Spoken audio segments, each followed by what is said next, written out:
यदि आपकी job Porto में है या आपकी जॉब अगर लिस्बन में है, तो आप एक तरह से अपनी लाइफ को एज ए टूरिस्ट जी रहे हैं, आप ऐसा समझ लीजिए। इतनी प्यारी लाइफ है वहाँ पे।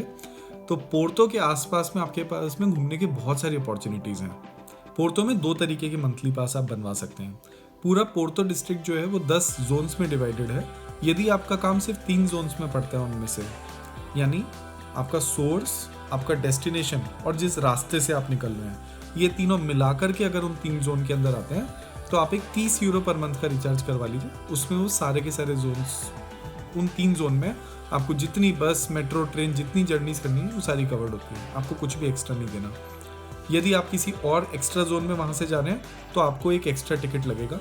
मान लीजिए यदि आप एक दूसरे रास्ते से, यानी आपकी 1 जोन, 2 जोन, 3 जोन कवर्ड है, लेकिन आप एक दूसरे रास्ते की बस ले रहे हैं जिसके अंदर ये वाली जोन जो है आपके कार्ड में नहीं कवर्ड है, तो आपको इसके लिए टिकट अलग से लेनी पड़ती है, नहीं तो आपका चालान हो सकता है। ये जो फाइन या चालान जो है, इसकी कॉस्ट जो है वो भी नॉमिनल नहीं होती है, वो भी अच्छी खासी होती है। लेकिन उससे ज़्यादा इंपॉर्टेंट बात ये है कि वो आपका पासपोर्ट मांगते हैं।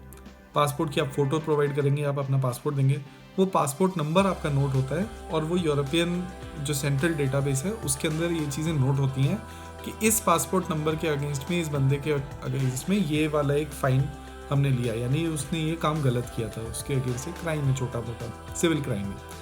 तो आपका जब नेशनल आईडी कार्ड बन रहा होगा तो ये इन बातों की वजह से आपको दिक्कत आएगी। यदि आप कभी लोन के लिए अप्लाई करेंगे तो भी इन बातों की वजह से आपको दिक्कत आ सकती है।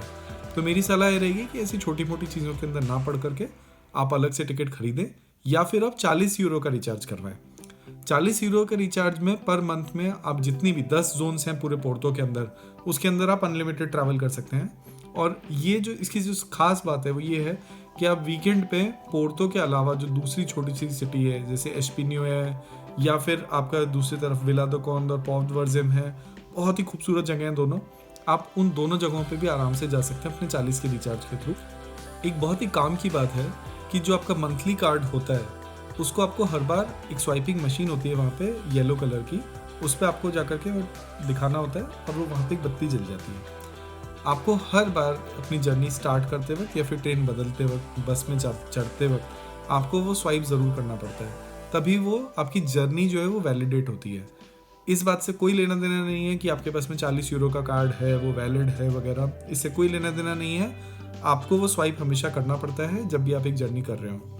और जो आपका मंथली कार्ड बनता है उस पर आपकी फ़ोटो भी होती है।